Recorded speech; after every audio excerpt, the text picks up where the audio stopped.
Hi, this is Chris Howard, host of Plugged In with Chris Howard. BetOnline is the world's most trusted betting platform and your number one source for all your sports betting action.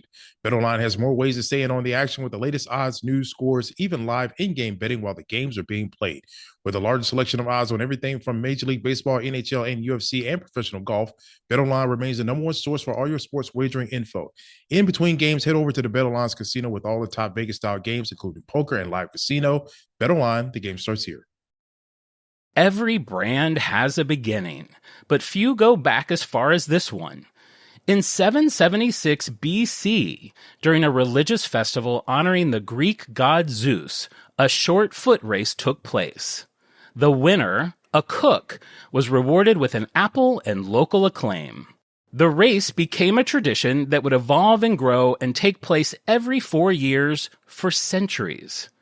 Today, 2,799 years later, it has become a global event, bringing together over 10,000 of the world's greatest athletes from over 200 countries to compete in 329 events over 19 days for billions of people. It has not only become one of the most widely recognized brands in the world, showcasing some of the most beloved iconography in sports, its sponsors include other brand titans like Coca-Cola, Panasonic, Samsung, Visa, and Procter & Gamble. So for all of these reasons, and because this is the closest I'll probably ever get to being in the games, that's why this week's On Brand is on the Olympics.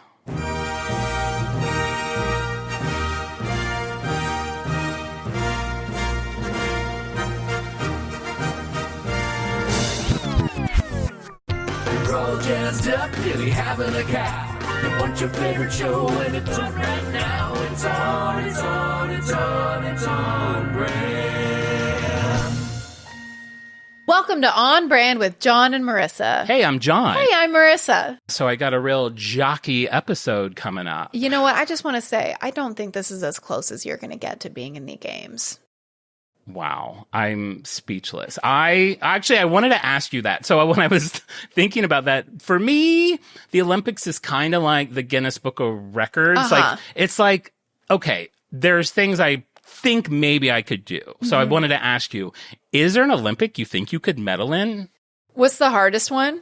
Well, for me, the one I know I couldn't do, even though, people are like, no matter what, if you put your mind to it, you can do it. I disagree with me in pole vaulting. I don't think that I could run. I don't think I could run. Jon, I got to say, you know your way around a pole. Let's just say you've medaled in pole vaulting before. Well, I mean, I don't vault the poles. Like if pole stroking became an event, I may win gold. I don't understand the physics of pole vaulting. The rod bends, you boing back, you boing up and over. I can't wrap my mind around it. I don't think it's real. After hearing you describe that, can't believe that they have Hoda in France doing the commentary in the Olympics and not you. I predict the next Summer Olympics, so we have a little while. You and me are on NBC doing the commentary. Okay, challenge accepted. You know why? Why? Because the next Summer Olympics are in L.A. It's you and me, baby. We just have to drive down Figueroa and we'd be right there. We have 8 years. 4 years. Babe, did you not listen to the Open? Every 4 years. I know, but I was thinking, I get mixed up with the sums and the wins. I think that a lot of people think they could do curling. Like if someone was like, if I could do that. Because it feels reminiscent of a lot of activities we've done before. It's like a bar game. It's like there's those things. Shuffleboard, yeah. And a table with all the like glass beads on it. I think anytime you see an Olympian that doesn't have like a great body, you feel like that's an easy one, right? And I don't think you see a curler and go like, wow, you really you are cut from marble.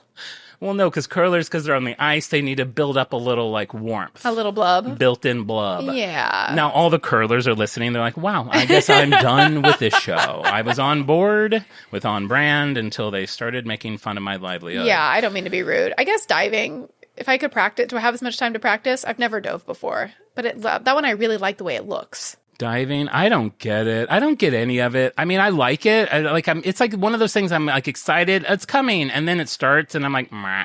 Like I lose interest quickly. Wait, in all Olympic in games? A lot of it. Okay. Like I love the gymnastic stuff ish, but then I watch it and I don't understand the ones where like they'll do a thing. They're running around a mat and they do these amazing like lifts and bounds, but then they like have to Do a little dance. Yeah, they do like a little jazz hand, and I'm Yeah. like, I don't get the part of that. I definitely don't understand why they also have to dance, because if you were doing like beach volleyball or whatever, you wouldn't like spike a ball and then do a little floss. Right.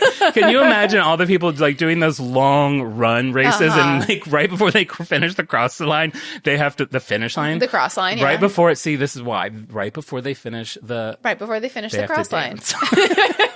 And they're judged on it. If they don't dance well, they lose a point. The Olympics, yeah, it's confusing. It's a sacrifice that these people give to basically ruin their lives so that we can watch them on TV while we like do other stuff and chat. For seconds. Yeah, seconds. They spend decades perfecting what they're doing while we sit here mocking them. And it comes down to like 10 seconds whether or not they feel like it was worth it or not. Honey, sneak peek. It ain't worth it. For some. All right, listen, I have a few things I want to touch on before we get into the show. Great. I meant to do one of these last week and I forgot. I'm just going to pop back a couple of episodes when we had the conversation about a few, several and a lot. Do you remember that? Yes, I do remember. So that really brought in a lot of the brand freaks into the conversation online. I had people reaching out on TikTok. We had people reaching out on Instagram. Everyone kind of had an opinion on it. And for most everybody, it was a definitive number. Someone on TikTok was like, several is 13. And I was like, that's actually a baker's dozen. So that's like off the table. Yeah, but that already has a number. And that's higher, I think, than the general consensus, which was like 4 to 8, I feel like is what people were calling several. I'm going to put a big X on it. And here's what I have learned. Several and a lot are fluid. Okay. And what it depends on. Is this like something, is this your opinion or did you ask like a scientist? I went to a lab. You spoke at Harvard University. Yes, I was in the middle of pole stroking. Okay, great. And I said, I have a quick question, Doc, before I release you. Literally. What is several? What is a lot? And he's like, it's like, so no, it really depends on the total number. Okay. So if there was 1,000 people graduating, no, let's say there's 10,000 Olympians. Let's keep it on brand. I love it. Several could be 100 because there's so many. Like if there's 10,000 of them and you're like 8 of them did it and someone's like, wow, that's several of them. It's like a percentage more than anything. Wait, but based on what? This is based on this is true? Yeah, this is true. This is the truth. But isn't what is true is what people say? Like, no, wow. Why was there like a right answer? It's like whatever people use is right. Like 37, like what do you say, 37? First of all, I want everyone to go back and re-listen to that episode, not only because the downloads will be good for us, but I started out with 8. I said several is 8, and you're like, you think several is 8? And then I was thinking in the context of the other thing. Okay, you shamed me. So then I jumped to 37, and you're like, what? You think it's 37? Yeah. So, 8 was the right answer. I was thinking even in context of something else. But yes, 37 is definitely wrong. And no, it's not. If there's 200, 37 is right. I've never once. If there were 10,000 Olympians and you said several of them got bitten by a spider today, I would think 8 of them got bitten by a spider. And then who would be wrong then? Well, how many got bit by a spider? 37. 37 of them got bit. That was one active spider. Okay, so that's that. We'll put that to rest. I won. Okay, great. And I think this one you won. Did you go jogging since we last talked? I did go jogging. I went jogging, I think, 2 or 3 times since I've last seen you. You and Alistair both got up and went jogging 3 times since we've last talked. And today was tough because John was over. We were partying until near midnight. And then it was very hot today, hot summer day. We slept in a little bit. And then Al comes through with that text. I think, oh, well, maybe we're taking Sunday off. And then I get the text that says jogging club. And, that's the kind of peer pressure that makes jogging club a success. We're here for each other. We motivate each other. I think that's a bad friend. It's Sunday. Let me rest. It's Sunday. Well, I'm scared you're going to drive by. I told you this. Scared that you're going to drive by sometime, coincidentally, and you'll see me and Al jogging. If I drive by that early, it's because I'm on my way to try to get breakfast before they stop serving it at Taco Bell, which I did want to bring up Taco Bell. So twice now, I've gone to Taco Bell for breakfast and to write the pod. I cannot imagine working at a Taco Bell. Okay, so I did it yesterday. It's like working at like the DMV. Like, why do you want to be there any longer than you must? Well, the one in Glendale, I gotta say, it's clean. They're constant clean, which actually became a point of contention for me. When I got there, I was completely alone, empty, clean, air conditioned, lovely. They have like in the middle, they have like a tall table and you sit on stools. Like I like working on a stool. I mean, but just no backrest? Like you're comfortable teetering on a stool? Like a small lower backrest. What are you, like a dance studio teacher? Like smoking a cigarette, leaning against a tall stool? No, I don't lean on the tool. No, it seems very like... It feels like such a vibe to be working. Well, listen, it's what works for me. So I'm there, get there, and within minutes, like all these people start coming in. They kept cleaning the place, which was driving me crazy. I was there for 2 hours working on this thing. They swept it 3 times and mopped it once. Al is probably on board with that. Yeah, he's probably going to get a job there just to do that. It's like his dream. But I'm like, babe, like I'm not getting this. Was it Al? In like a disguise? Maybe. Did he order anything? Did he eat while he was there? Because if he did, then it wasn't Al. If he ate Taco Bell. He did, but all he got was a small room temperature water. Okay, then it was Al. And said he brought his own tea bag. And his own broom. Perfect. Yeah. That was Al. It may have been Alistair. So I think I need to find a new place to work. And I know you're going to be like, babe, why don't you just go to Starbucks? Why don't you go to... Or the library or, you know... Ooh, libraries in L.A. Babe. Compared to a Taco Bell, you saw a man have pants. No, we're not talking about that. I said that was off pod. That was too gross to talk about. Okay. I'll bleep what I said that man had on his pants. Yeah, then nobody will know. But yes, it was rough. Okay, so... I don't know if you've noticed, maybe we haven't talked about it. My research for my episodes have been getting longer and longer, and I've been scolded repeatedly by Alistair. Yeah, we have to push the release date so that we can accommodate the extra edit. Yeah, so we've had to add an extra day for Al to be able to get through what he needs to get through. I always averaged about 7, then I crept up to 8. My last 2 shows were 9 pages. I got this down to 8. And I have to say, with the Olympics, it goes back 2,800 years. I feel like 8 pages is, we're doing okay. You're such like a teacher's pet. The teacher is like, write me 4 to 6 pages on ancient Mesopotamia. And you're like, teacher, I did 9. It's like, John, that doesn't get you extra credit. I love picturing myself like a little Marilyn Monroe. Teacher, I imagine you with your little belt holding your books together. My little book your little that shiny says shoes. Louis de Vampire on the back of it. No, I did always want to be the good boy, though. Speaking of teachers, that's so cute that the first Olympic prize was an apple. I know, which I will say, I only learned that about an hour ago because I had it down as an olive wreath. And I'm sure a lot of people are going to be like, wait, didn't he win an olive wreath? Because a lot of people did. And you guys... Some of this research is a little murky. We're talking about BC. Like, I've never gone BC before. There's not even microfiche that take you back to BC. No, it's like papyrus scrolls that are like half missing. Were you in the library, like wearing white gloves, like looking at ancient papyrus? Yes. I flew to Greece. That's why you weren't able to get a hold of me on text for 3 days. I love that. And this guy who was the first one that won, they're saying that other people had actually won before him, but this is the first recorded one. There's a lot of those things, but I just have to make executive decisions. But sure. So I looked him up because I had down in the cold open that he was a cook and a baker. And I was like, that's too many words. I want to see what he really did. Most of them said cook, so I got rid of baker. But then I found this .org, and I do like a .org. I, for some reason, trust a .org more than a .com. Also, I think anybody can get a .org. I don't think you have to be like registered. Well, of course. I performed a wedding. It doesn't mean nothing means anything, but it just like you feel better. And in that one, it was like, just so you know, he was awarded an apple. The olive wreath didn't start for 7 Olympics later or something. Wow. Like that. Yeah. Wow. So several news outlets will have to issue corrections. Yes. And I also want to say the Olympics is basically 2 parts. There's the ancient games, which is what we're talking about, the guy that won the apple and the craziness. Then it goes away, and then it came back 1,500 years later. So so we're talking mostly about what are called the modern games. Yeah, so there was a bit of a gap. There's a bit of a gap. Yeah. So they restarted, and we'll get into all that. I was like... It's like how O Magazine like stopped coming out like in print, and then now it's kind of back as like a quarterly. It is? As a quarterly. Magazines are doing this weird. So I'm a magazine like loyalist. Like I cling to magazines. She had a day of mourning when O Magazine was shut down. Like that was her thing. Pretty Oprah. tough. I had the hardest time like finding regular magazines the other day, and everything is now this like quarterly. It's like a $15 to $25 magazine, and it'll be like summer fun idea. But they're like not real magazines; they're books, and the price is inflated. This is an off topic of the Olympics, but my point is that O Magazine is back as a semi-periodical. I mean, this sounds like a great thing to explore in our Patreon, which will be coming soon. We should really do Is your appetite absolutely whet by that dabble into print?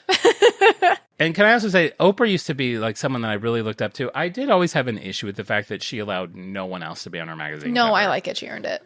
I mean, it's like, let someone I like else. it. She earned it. It's something Taylor would do. There, I said it. Okay. Recovering Swiftie. The new NBA and MLB season is in full swing, and BetOnline has you covered with the best odds and biggest promotions and live in-game betting on all your favorite teams. Head to BetOnline today to stay updated on all the action. BetOnline, the game starts here. If you're looking to streamline your audio advertising buys and maximize your revenue, look no further than Triton Digital's programmatic audio advertising exchange, A2X. The private exchange consists of only licensed broadcasters and top-tier internet radio publishers, assuring the quality inventory and brand safety you can trust. Visit www.tritondigital.com to learn more. So why did I pick the Olympics? One, because this episode comes out.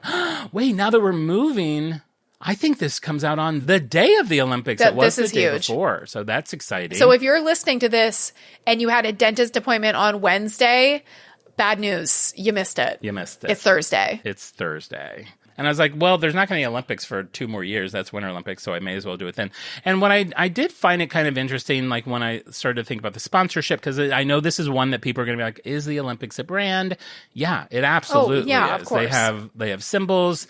They are surrounded by other brands that they need to stay. They have like licensed merch. Like the rings, I'm sure, are licensed. Obviously, we're going to talk about the rings. But yes, there is official Olympics branding. The guide that I read about the rules of the rings, good Lord. And I think that's how it is. The rules of the rings. Is that a Lord of the Rings made for Amazon TV series? The rules of the rings. The rules of the rings. For anyone that doesn't know, Alistair is a huge Lord of the Ring fans. And like when I say huge, if you say anything about it, he will correct you with the proper like location, the term, the character What happened name. to the wizard when he fell in the hole? Yeah, what happened to the wizard when he fell in the hole? And he's like, you will not go past this place.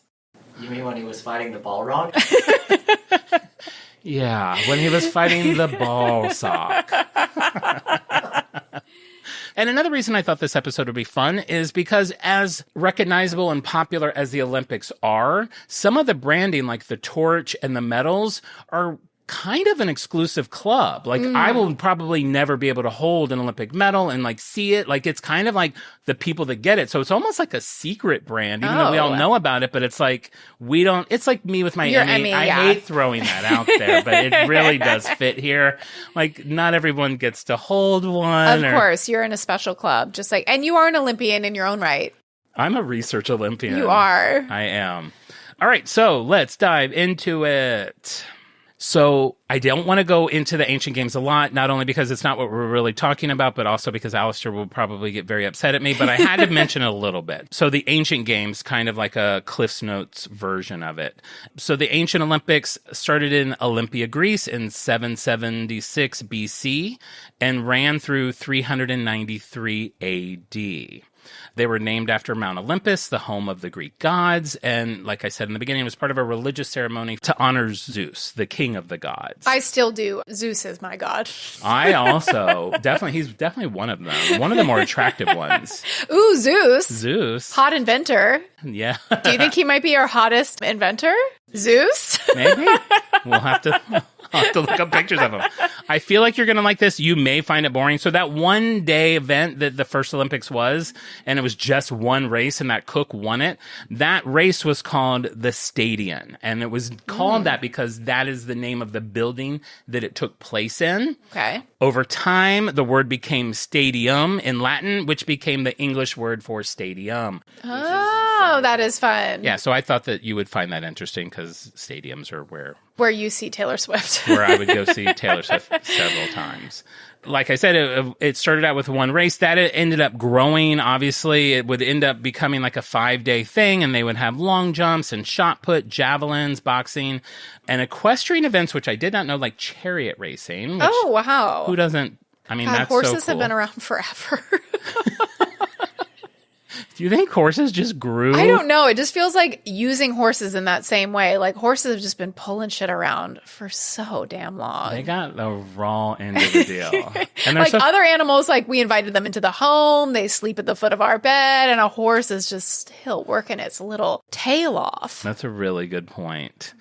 I don't know if you're going to love this. All the athletes were men. Women were not allowed to not only participate. Wow. I am boycotting the rest of this segment. The ancient Olympics. I shall learn no more. Women were not only not allowed to participate, they weren't allowed to attend. They weren't even allowed to like watch. Oh, okay. Yeah. Because part of it is like, oh, they weren't allowed to participate. Part of me is kind of like, when they were like, now women have to do it too, it'd be like, oh, God, really? That's how I would be. You know what I mean? Like, women can go to war. It's like, oh, no, I don't want to. I like being home. I like being home. Be careful what you ask for. Baking my cakes. Good Lord. There was one woman, I wasn't going to tell this. This is how my shows go long, who did find a loophole around it. So if a chariot won, like in the chariot races, the award. Wait, was she dressed as a horse? It was like a 2-person thing, like Lucy and Ethel. She was the front of the horse. She's like, ha-ha. You crowned a woman victor. Nay. That would be so much better than my story.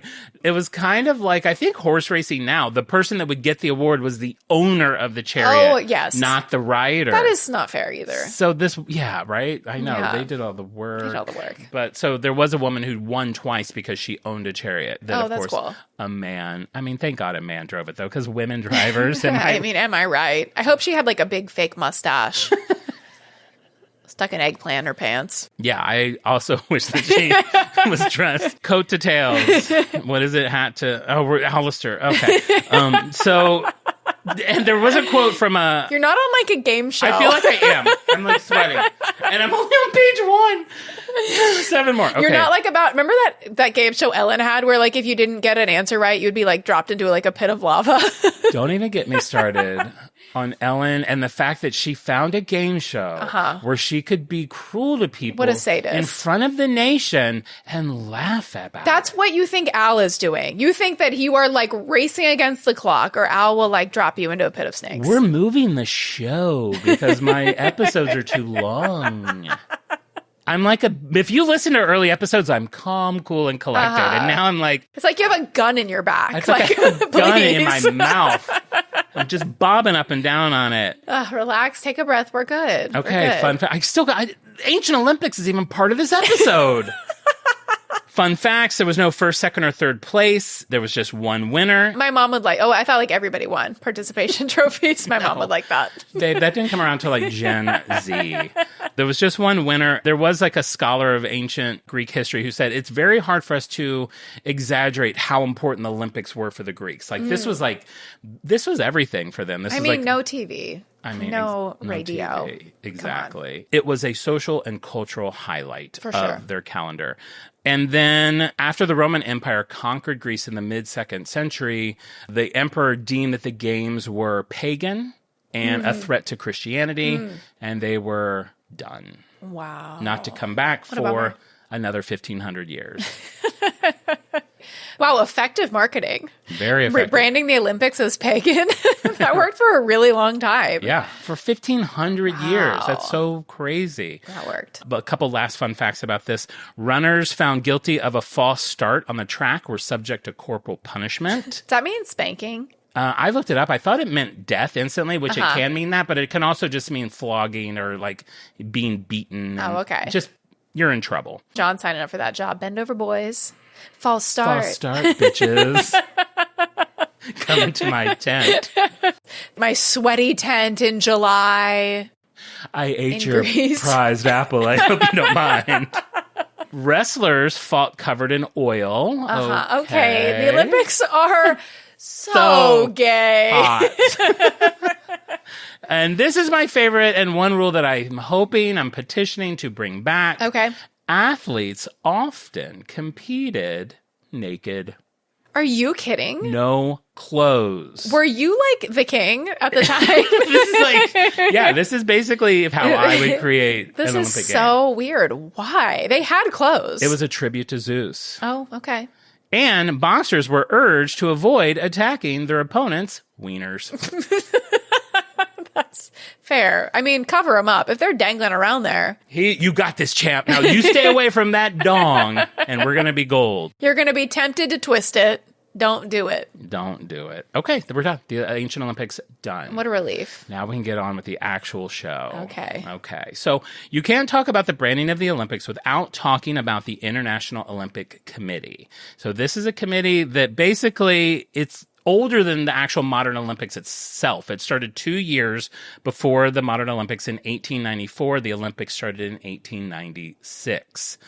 And it's basically just a group of people that, with an iron fist, like control everything Olympic related. Wow. Like the thing I was saying about the rings, like how the rings didn't come around until like the 30s, but like how the Olympics are perceived, that they take place, like any rules, who's paying for it, what cities they go to. Who's it? Who is this club? It's like a bunch of it changes over time. There's like presidents of it. Wow. It's just a, very How do we get in? Babe, I don't want to be in that. You should see their headquarters, though, in Switzerland. It's like the gorgeous. coolest building. Like, Yeah. it's so very neat.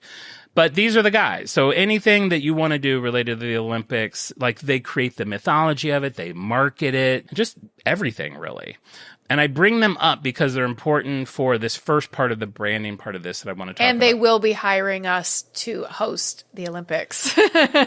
Yeah, we'll talk about the Boeings of the pole vaulting. We need them. We need them. Okay, so I'm only going to talk about one Olympic Games specifically. This episode isn't really about going into that, but I do want to talk about the 1976 Winter Games. Mm-hmm. So Denver, Colorado bid on having the Olympic Games in Denver. The IOC chose them. And then all of a sudden, like, everyone that lived in Denver was like, what are you doing? Like, we don't want the Olympics. They're like, you bid on it. They're like, no. Like, you're going to destroy our mountains. All the people are going to come. It's going to ruin everything around here. And it's expensive. If you were a host city at the Olympics, you were responsible financially for everything. You had to build any structures that needed to be built to have the games. That's crazy. It's insane. And this is kind of where years of that build up to this moment. So the people of Denver are like, you know what? We're going to put this on the ballot. The people are taking control. Love that. They put it on the ballot. It's rejected by 60% of the people. Take your games elsewhere, IOC. So they do. The Winter Games that year ended up going to Montreal. Montreal is like, we'll take them. They were. The mayor of Montreal was like, we'll take them, and I'm going to do something no one's ever done before. I'm going to pay for the Olympics, and it'll be no issue for anybody. Wow. He estimated that I think it would be like $120 million. Final bill, $1.5 billion. Oh my God. Of course. In Of 1976. That's $780 trillion today. I don't know, but it's a lot of money. It is so much money that it took them 30 years to pay off their Olympic bill. Oh my God. From 1976, when the number one television show was Happy Days, to 2006, when the number one show was American Idol. And they finally paid off the bill. Wow. I hope they had a parade. I also What hope what they is the celebrated. incentive to want? You want to the Olympics to come to your town. You assume it's going to bring like tourism. It's yeah. going to like you'll have longevity in your tourism. But I don't know. It doesn't seem worth it to me. Yeah, I think it is. It's tourism money. It's like being seen on the world stage is like a cool place. You get to show off your city, and it's like a spotlight on you. Okay, yeah. Which, it's city pride. We know what it's like to crave the spotlight. Oh my God. I hate it when I'm not center of attention. All right, so at that point, and I'm trying to figure out, I put a note in here, There's a Huzinga in here somewhere. Like, Okay. I don't know exactly what the Huzinga is. I think just the fact that the host city had to pay for everything. Mm-hmm. So after this happens and everyone sees how big their bill is and how crazy it is, no one wants to bid on the Olympics anymore. Like, throwing in your course. hat in the ring, no one's doing At least it. like go halvesies with the Olympics. Okay. All right. See, get me on the commission. See, I have actually- great ideas. You could do very well in the IOC. So, 1984 Olympics, do you remember where those took place? Oh, here in LA, yes. In Los Angeles. Yes, the yes, yes. 1984 Olympics. So Los Angeles, and I think only one other city bid on the Mm-hmm. 1984 Olympics. The other city ended up not being able to do it for some reason, or like they weren't qualified or something. So it came down to just LA. Uh-huh. And the IOC is like, okay, LA, you got it. You're getting the Summer Olympics. And the mayor of LA at the time, Tom Bradley, was like, okay, I am now going to be the one that does the Olympics, and we're not going to go in debt for it. And you know why we're not going to go in debt for it? Because you're not going to hold us responsible for the debt. And Wow. the IOC is, yeah, we are. It's literally chapter 4 of the code of the Olympics. I love bringing that up after you've already signed on the dotted line. Well, I don't think it's been signed for yet, but they're in negotiations with Uh-huh. this. And they're like, no, we're not doing it. It's not worth it to us. Like, we're Yeah. already a popular city. We don't need to do this. So they had a lot of leverage that no city has really had before with the IOC. And the IOC doesn't love that because they love being the king of the hill. yeah, power hungry bitches. And then, so they finally had to relent. And the IOC is like, you know what? Okay, fine. We will share responsibility financially for the games, basically because they had no other option. And then they're like, okay, so what are we going to do? Like, how are we going to pull this off? And they had sponsors before this, but this was the year that sponsors really became a crucial part of that, which is why I'm including it in this episode, because it is brands. It's those, not yeah. all the same brands I listed in the beginning, but I remember it as like McDonald's, like in the 80s Olympics, McDonald's got a part of it, and they created a whole game with it. Like, you would Yes. get like food that had little peel away rips, and like, it's like, if the US wins this, you get a free Big Mac. Oh, and like, yeah, if you yeah. it's like became, I'm certain my mom has some McDonald's memorabilia from she's the going to Olympics. listen to this episode. Remember, she has 3 cups she never pulled off the tap. She's going to go realize that she won $1 million. Yeah, And the last day to definitely. claim it was 2 weeks ago. So then all of a sudden, they're being a lot more aggressive with these really large brands, and these brands are just bringing tons of money to the game. I mean, duh. It's like the Super Bowl. You have like all eyes on TV. It's like, what are you guys thinking? Babe, I literally put a note in here that was like very similar to how the Super Bowl works. Get me on the commission. IOC. I thought you were going to say, Call get me me. an Emmy. You can borrow mine. Actually, I don't know, with your kids, I don't trust it. Did you see that big heart on your like porch pillow? Yeah. I'm sorry, ow. So so you've got these big brands. Like for the Los Angeles Olympics, you had McDonald's built the building for all the swimming competitions. 7-Eleven built like a big building. And so now it's like kind of Wow. all tied in. It's sponsors. They're getting something out of it because they get to put their signage everywhere. Yeah, brilliant. It ended up being an insane thing. The IOC ended up making $225 million profit that year. LA came out ahead. They didn't have debt from this thing. Wow. Everyone kind of, it's a win-win. Montreal is like, sponsors. God. They're writing out the check for the Yeah. January 1979 loan That's just they so took sad. so sad. Sponsors. So yeah, obviously that became kind of the way that it is today. Now they Yes. have a thing called the Olympic Partner Program, and that's where you get like Airbnb and Coca-Cola and On Toyota. brand the pod. On Brand the Pod. We are Sure. a major contributor to the Shot put brought to you by On Brand the Pod. pole stroking. I mean, vaulting brought to you by On Brand co-host John Glover. So that was kind of a different avenue of brands that I wanted to talk about in this episode. Now I'm done with that. Now I want to talk about the branding of the Olympics Yes. itself. The rings. The ring. torch. The torch. Yes. Do you know more? Is there like I think I'm thinking of the eagle with the American hat on. Yeah, go ahead. You go. Tell me more about the eagle with the hat. It's kind of like an Uncle Sam eagle, like with a big Uncle Sam hat with stars on it. And I think he was around in the 80s. For the Worldwide Olympics, the Yes. mascot was an American eagle with an Uncle Sam hat. I think when the Very Olympics, inclusive. I think when the Olympics was in LA, he was there. You're forgetting a major one, which Okay. we'll get to. Torch ring, Vuvuza? Vuvuvuza? The medals? Are you trying to say the No, medals? the vuvuvuza. The what? That trumpet. Oh, Vuvuzela? the hell's a vuvuzela? You did 9 pages of research and you didn't get a vuvuvuza? All right, so one of the most The medals.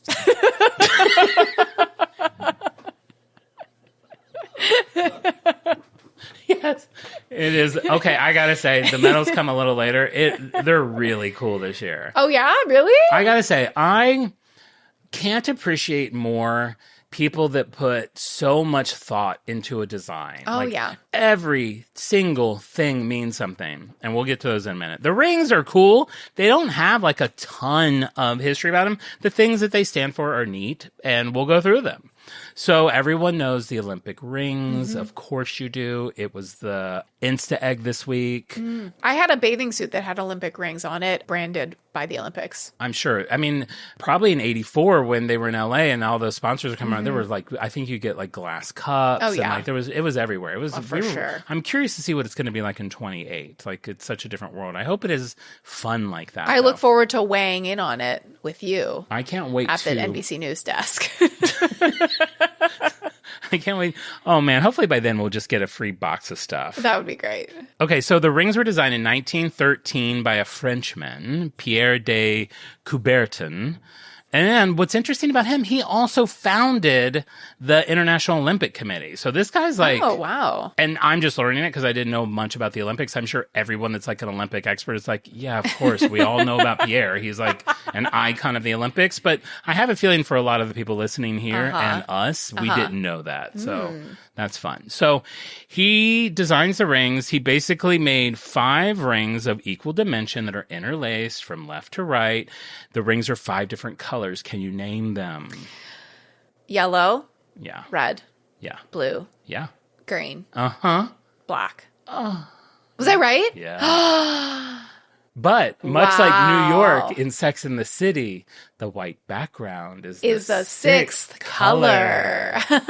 Very important. Actually, the colors I found to be one of the most interesting things about it. So he picked the color combination, the 5 colors of the rings, and the white background would be able to represent every flag for every country at the time that would participate in the Olympics. They could create their flag from those 6 colors. Nice. Which I thought was That's a good idea. a very thoughtful thing. Yeah. The rings themselves represent the 5 inhabited continents of people that would be playing in the Oh, game. okay. So again, cool, very neat thing. Inhabited continents. Like not Antarctica, Okay, yeah. but now like if someone from Antarctica does want to play and they live there, they are included too. They're the white background for snow. They're the clear air behind the flag.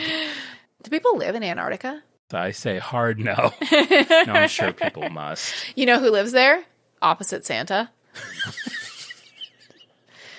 Evil Santa. He takes my toys. He takes your toys. He has the code to my storage unit. He's there. He comes on July.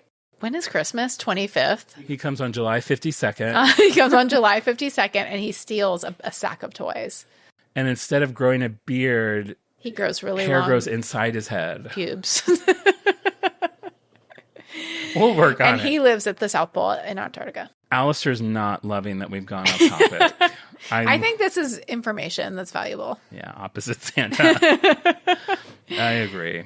So the colors themselves don't represent any specific continent, but there have been times where people are like, no, we're the blue ring. And of course, the IOC is like, no, actually, we're all the rings. It's like Golden Girls. We're all the girls. You're not just Blanche. There's a little bit of all of them in all of us. I hope that's what he says. That's in his like copy and pasted email. That would it be if I was. You think you're Rose. You're all of them. You were a slut a little bit and a nerd. Okay, now can we talk about the medals? Are they filled with chocolate? They look like they would be. Only for the Summer Olympics. So after you get them, like you just have this milk chocolate streak running down your chest. That's nice. And your wet Olympian swimmer's chest. So the medals for the 2024 Paris Olympics. Unlike the rings, obviously the medals change every Olympics. They're designed. I didn't know that. That's great. You didn't? No. You thought it was just the same slab of gold. Tell me what you think the medals are. I think it's a slab of gold, like you said. Uh-huh. I think it probably has the rings on it. Maybe it says Olympics and the year. And I think it says, if you get first place, there's like it says number 1. And if you get second place, which is silver, you get number 2. And if you get bronze, you get number 3. And I hear, you know who's happiest? Who? The bronze medalist, because Why? they almost didn't make it on the podium. You know who's the least happy? Who? The silver medalist, because they feel like if they did a tiny bit better, they would have had the gold. So the bronze medalist is actually the happiest. It's like you did my research for me. Everything you said was right. That's exactly what the medals are.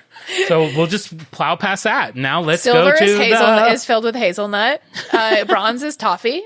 Yeah, they're brought to you by Nutella. You can squeeze out some sweet goodness. Okay, so no, they're different every year, and they're designed by a committee of the host city. Of course, it has to be approved by the IOC. Yes. Oh my There are God. certain things that every medal must include. They are the Greek goddess of victory, the Olympic emblem, the full name of the games, not just Olympics like you suggested, but like the 2024 Paris Olympics. That's fair. I'm sure with some Roman numerals, and the name of the sport. And those all have to be approved by the IOC. This committee is like a bunch of bridezillas.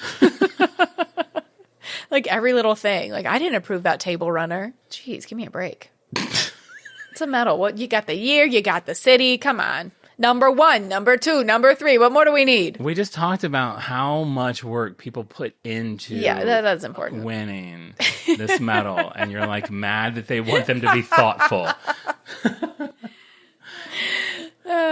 Okay, so this is also brand related. So for the Paris 2024 medals, they called upon LVMH. Are you familiar with them? Lifestyle Magazine National Honors. I never said N. So I've had a couple people actually say we should do an episode on this, and I agree with them. So LVMH is a mega brand. It owns like half of the luxury brands in the world. Okay, this is ringing a bell. This is like Louis Vuitton. Louis Vuitton. Chanel. I don't know. I don't want to start saying names that Gucci. they don't own. But yes, like Things that. like that. They own a lot of them. One of them being the jeweler Chaumet. Chaumet. Chaumet. Chaumet. Wow, Chaumet. I don't even know what that is. I didn't either. That's why I literally had to write it out SHAW/MAY to make sure that I said it right. This company is just renowned for their craftsmanship. So they're the people that were brought in. Don't know if they are on brand for us. Listen, Is Chaumet on brand for you, John? I enjoy the finer things in life. A crunch wrap for breakfast. I would have like a Chaumet. Al hasn't like laughed this whole episode. She makes fun of my Taco Bell, and Al gets like a belly laugh. I would have like a Chaumet like keychain. Yeah. Or like a free like book of matches. Which I'm sure all luxury brands still have. Yeah. So they bring Chaumet in to design these medals, and they have like a vision for it. They kind of want it to be like a jewel with a construction conceived around 3 different inspirations, which are the hexagon, radiance, and gem setting. Okay. Those are the 3 creeds of which I live my life as well. Definitely. Hexagon. A hexagon, radiance, gem setting. I love that. See if you can remember those. I'm going to quiz you at the end of the episode Great. and see. This is a cognitive test. Am I set to gem? I always have to be set to gem setting. Got to be set. Set me to gem. I can't reach it. Al, set me to gem. I'm ready. Can you toggle me back over to gem? I think I got untoggled. Great. It's not working off and back on. Okay, that's better. I'm back to gem. Unplug me. Reboot. I'm going to go down. Okay, so the games are in France. They're in Paris. They wanted to showcase one of the most iconic things in Paris. What do you think that would be? Sarah Jessica Parker eating at McDonald's with that guy, Baryshnikov. Baryshnikov? Yes. Oh, God. How much did we hate the Baryshnikov years? God, what a way to go out. But that dress. That dress. Do you remember the dress I'm talking about? Of course I do. She's Yes, sitting in it's bed and iconic. he comes into the apartment and she's wearing that dress that has it's called the 1,000-layer dress. Mm-hmm. They end up breaking up. He slaps her. It's an accident. Mr. Big goes crazy. And they end up happily ever after. What a great moment. No, the Eiffel Tower. Oh, yeah, I've heard of that too. So, yeah, I was rooting. It's of less significance to me than the McDonald's where Carrie and Barishnikov ate, but, sure. Yeah, I was hoping that the Olympic medals would all have just the McDonald's symbol and like a Big Mac. And I remember even in that McDonald's scene, they were like, "Do you want to supersize it?" And he's like, "What is supersize?" I think there's like, "Do you think we can?" And he's like, "I think we got." He was so annoying. Save it for the Patreon. Save it for the Patreon. No, so the Eiffel Tower. So what is very cool about the medals this year is for both the Olympic and Paralympic medals, each of them is set with a piece of original iron from the Eiffel Tower. I love that. Where did they get this iron? Well, over the years, the Eiffel Tower has been renovated, and there have been parts of metal that have had to be removed from it, and they have conserved all of those. That would have been you pretending to be a construction worker and filling a messenger bag with shards of metal. It would definitely. In a Ziploc bag, like so much confetti at an Adele show.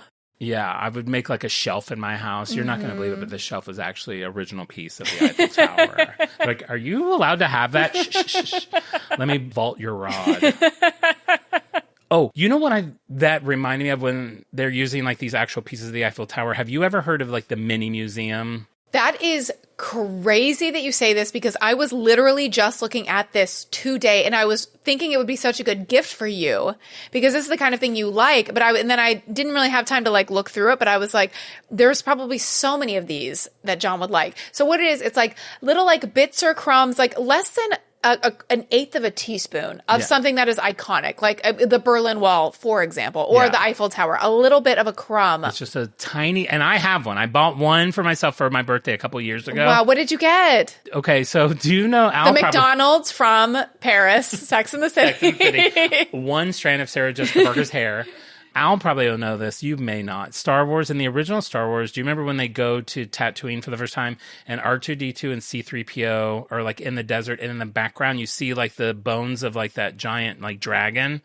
I own a piece of that dragon. That is really cool. Like, and you're like, how are they able to do this? And then you get your piece in the mail and it is so small. Yeah. It's hard to even, it's like smaller than, it's like my pupil, like the size of my pupil. But there's something very cool about that. I know that it was there. And so like one thing that they do that's really neat is they sell, I think they're maybe on the 5th version. I don't think you can get the first one anymore, but you can get like a 12 by 12 piece of like leucinite that has like 40 things in it. So it'll be like, like the coattail of John Williams, the like part of an asteroid, like just tiny little bits of all these insane things. Yeah. And I don't know. I love Those are so fun. It's such a brilliant idea. If you like had unlimited space in would you have like a room that was just like 50,000 tiny little interesting things? Yeah. That would be really cool. A cabinet of curiosities, I would have my home of curiosities. That would be so fun. But these just little specks, like literally like moon rocks. They have so many cool things. Yeah. I'll post. Oh, Al's like looking at it and like in awe. This is amazing. It's so fun. It's like such a cool gift. Those bigger ones that I was describing, they're like several $100s. So I've never splurged. But there's definitely been nights where I'm laying in bed. I'm like, should I just splurge and get one of these? And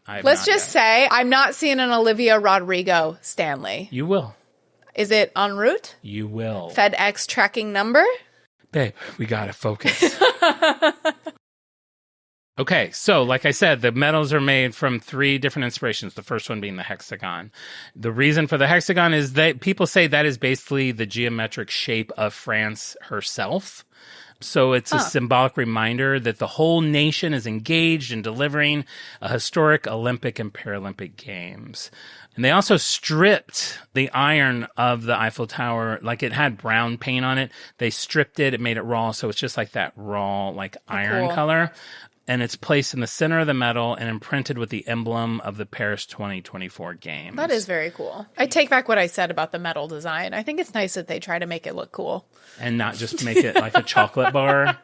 Like a chocolate bar made in like Photoshop, MS Paint, clip art. Exactly. The radiance inspiration I mentioned. So instead of like the front of the medal being flat, it's got these cool like rays that come out from like the center of where the Eiffel Tower piece is. Mm-hmm. And they are embossed instead of engraved. So it like creates all these different like shimmery and sparkly, like the light catches it in really cool ways. Very cool. And that's supposed to represent the radiance of France and the shining performances of the athletes.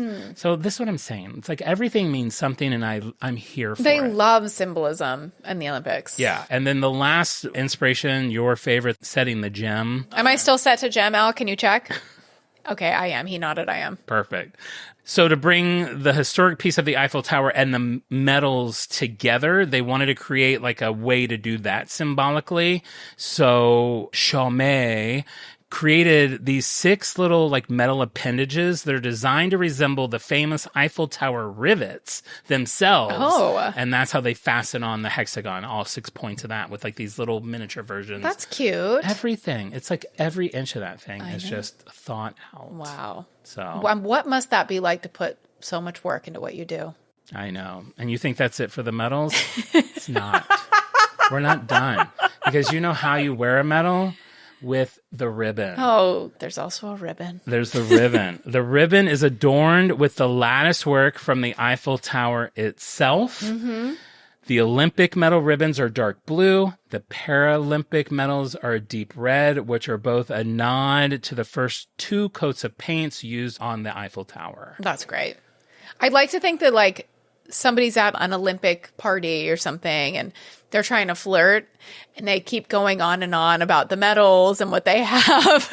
I would like to think that there's a brand freak out there that feels so obligated to use all the facts that we give them. And this woman is like, oh yeah, cool. Oh yeah, because they're pretty cool looking. Yeah. And then she's kind of trying to move on, chat with someone else. And it's like, and did you know that the ribbon is actually has all the colors? It's like, oh, what? Yeah, that's cool too. I think I'm going to get some dip. Well, you think we're done with the medals? Tell me I'm done with the medals. We're done with the Thank medals. God. That's it. That was a lot. That was great. Okay, so the Olympic flame. You can't talk about the Olympics without talking about the Olympic flame, the torches, the cauldrons, the fire. The cauldrons. The cauldron, like at the end, the beginning and Oh, the yeah. end, there's like the cauldron. That's how you light the torch. Sure. Yes. Right. Yeah. So, okay. So the Olympic flame is a symbolic link between the ancient and modern games. During the ancient games, the Olympic flame was ignited by the sun's rays and remained lit throughout the game. Ignited by the sun's rays? Yeah, we'll get to it. Don't worry. Don't stop. No going off topic. This is a slide all the way down to the end. Today, the Olympic flame is lit at the main site of the ancient Olympics in Olympia, Greece, several months before the games start, and it is also lit by the sun's rays caught in the center of a parabolic mirror. And look it up if you have a chance. It is a cool thing. It's just like this like round thing, and you like stick it in and it just burst into flames because it's like Wow. harnessing the heat of the sun. That's cool. Talk about something that should be a reward on Survivor. This giant mirror. That's great. Better than Flint. They've been giving out Flint for 50 seasons. Give them this mirror. With like an Olympic tie-in, that'd be cool. Yeah. So once it's lit, the fire is used to light the first torch of the Olympic torch relay. Okay. Are you familiar with the relay? Yes, at all? I know people take turns running and carrying it. Exactly. So it's basically taking the flame from the source fire at the ancient Olympics and getting it to the host city. And like anyone can do it. Yeah, anyone really can do it. It's usually done by runners, and as it's traveling, they're basically saying that they're announcing that the Olympic Games are coming. They're spreading messages of peace and friendship, and it's supposed to symbolize the light of knowledge is being passed down from generation to generation.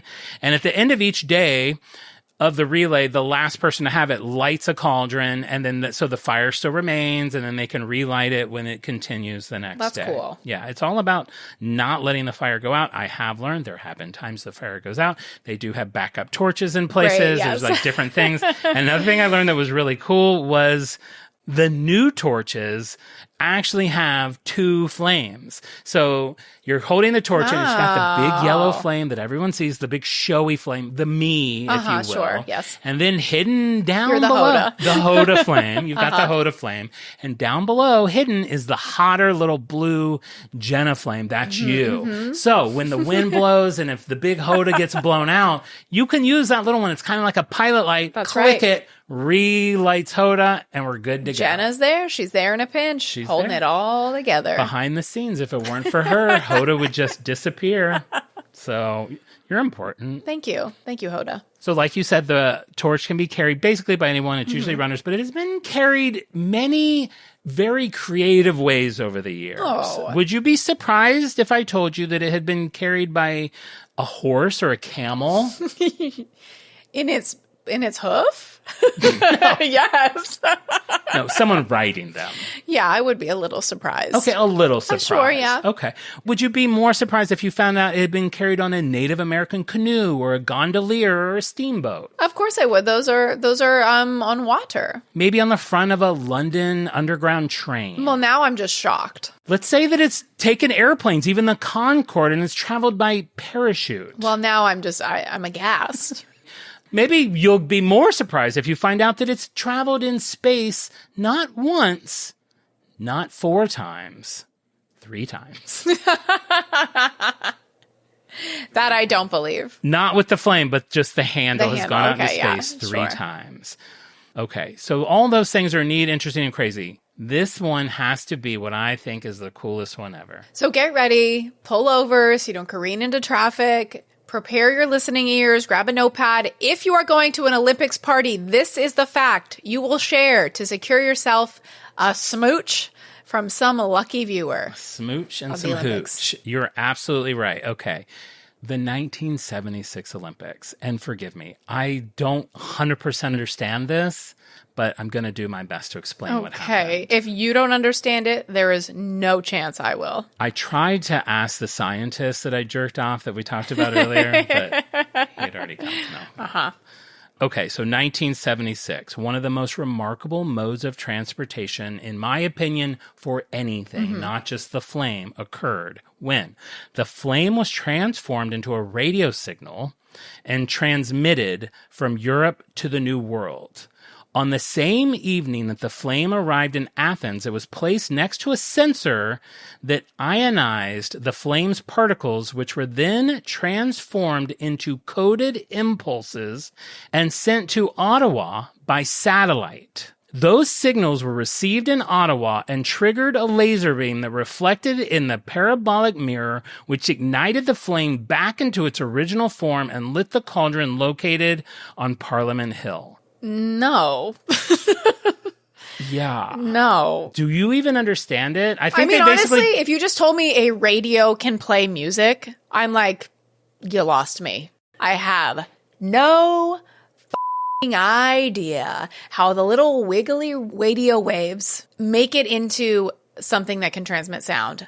I do not believe this to be true. What's not to understand? They turned a flame into a radio wave, sent it into space, shot it back into another place, turned it into a laser beam. It became fire. It's very Mike TV in Willy Wonka. It's because, remember, he got turned into particles and then made tiny. Oh, yes, yeah. it's very much that. Like, you get turned into little particles and then you get reconstituted. And I'm not buying any of it. Well, no. I like that you don't buy it, and it took place 50 years ago. It's not even like this is what they're planning on doing this year. If you had told me, like, this is something they're working on and they'd like to do it in the next 20 years, I'd be like, good luck. It ain't happening. Yeah, there's no way. No way. I applaud it. Good for them.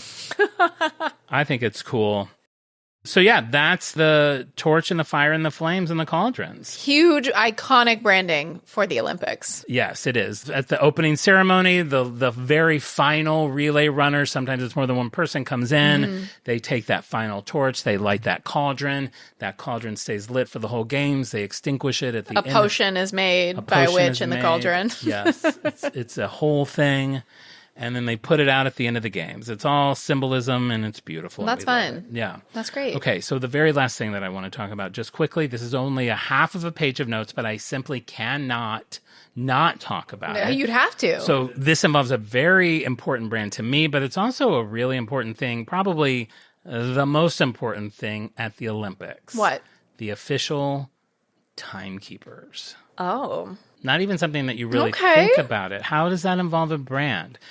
So Omega, the watch company, has been the official timekeeper of the Olympics since 1932. Omega is owned by the Swatch Company. Wow, which this is huge for you. Very huge for me. If you don't know, I collect Swatch watches. I have forever. We will eventually do a show on them.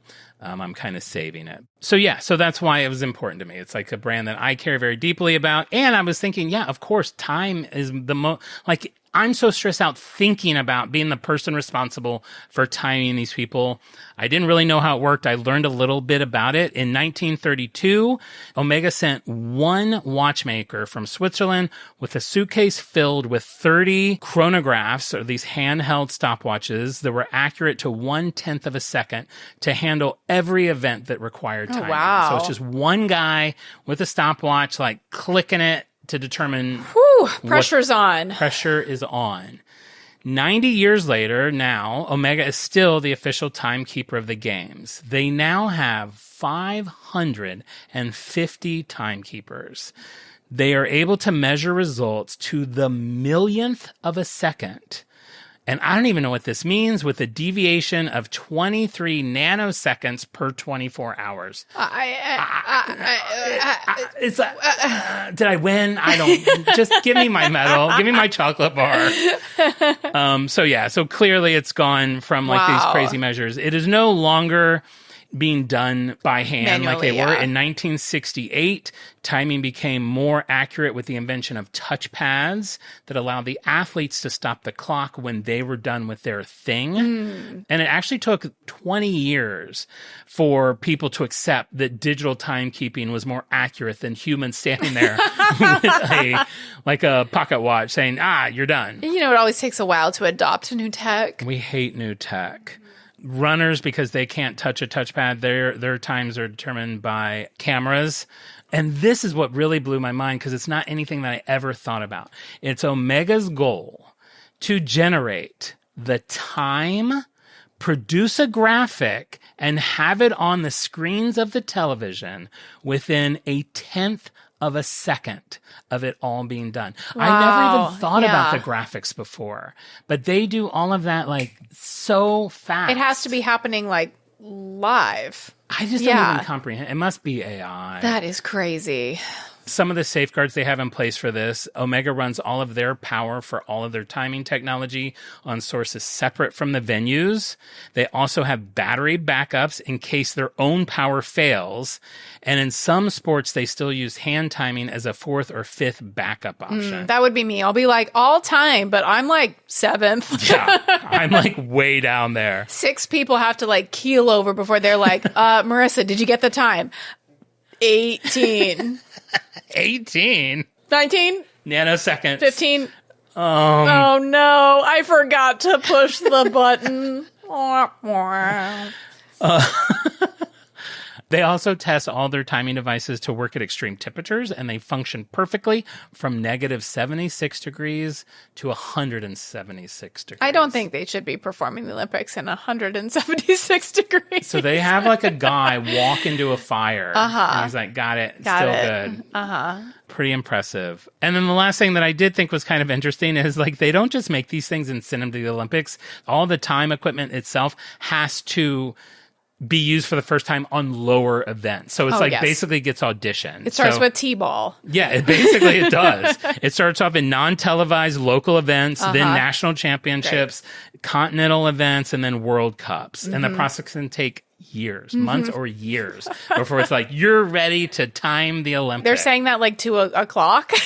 Yeah. Like the clock, you graduated. It's like a Tom Hanks in Castaway. Yes. After years with this clock, you become very attached to it. I believe it. That's all a big its deal. beeps and bobs. And that is the Olympics. That's all I've got. Whew. Well, you had a lot of ground to cover. I know I probably came in 3rd place just now with this show, but like you said, bronze is best. Bronze is best. Jon, that brings me to our final question. Is the Olympics on brand for you? Yeah, I guess. It's like I appreciate the thought of the design. I appreciate the determination and inspiration that the athletes bring. You know what else it has? Oh, boy. Human spirit. I actually meant to bring up human spirit. It does have gobs and gobs Yes. of human spirit. So for those reasons, I will say, yes, the Olympics are on brand for me. What about you? Certain Olympic events are on brand for me. I think like most basic idiots, I like the ones that are a little showy, a little dancing. I like when the horses do their little clip clop steps. I like the dancing, the ice skating, the gymnastics, things like that, the diving. So in that way, the Olympics are on brand for me. Yeah. I mean, it'd be weird to be like, no, I hate the Olympics. I hate seeing people do well. I hate seeing the world's best and finest. I'm sure there are some people who do. Well, I just want to quickly give out a couple. I'm not going to do the whole list of everyone that got the Insta Egg right this time. I'm just going to do the first 5 people that sent it in correctly because I've gone way over teaching you all about the Olympics. So I want to give a shout out to the Vaseline Insta Egg, which I thought was very creative. You know what? I'm going to give a shout out to Danny Jean Crombie, who said that the Insta Egg was genius.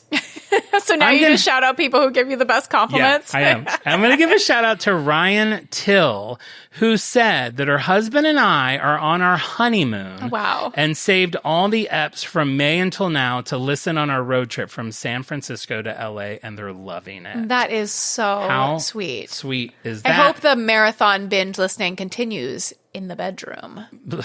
You know who we didn't hear from? Who? The Hattons. I'm wondering if maybe they're tired of me talking about how we saved their marriage. So maybe I'm just not even going to mention Corey or Ruby Hatton in this episode at all, or their coworker, or anything that we've done to help them with their lives. The last one I want to give a shout out to is Amanda and JR. She wrote, "Oh my goodness, that one was tough. I got my husband JR to help me brainstorm. Last week was a bust. We don't have Erewhon up here in Alaska." Well, yeah. I mean, I love a shout out from Alaska. I love a shout out from Alaska. I would actually love it if people start putting where they're from, because I want to kind of map out how far away people are. That's all I have. Thanks. Bye. This was such a fun episode and very timely. So I hope you got some good trivia nuggets to take to your Olympic viewing parties. And we love hearing from you guys. You can check us out on Instagram at OnBrandThePod, on TikTok at OnBrandThePodcast. You can chat with us there, see videos from the show, and weigh in. Are the Olympics on brand for you? What's your favorite game to watch? What do you think is in the center? Do you think it's nugget, peanuts? Weigh in there. So we love hearing from you guys over there, and we will be back next week on Thursdays. Again on Thursdays with an all-new episode. And remember, we may go off topic, but we will always be on brand. Bye. Goodbye.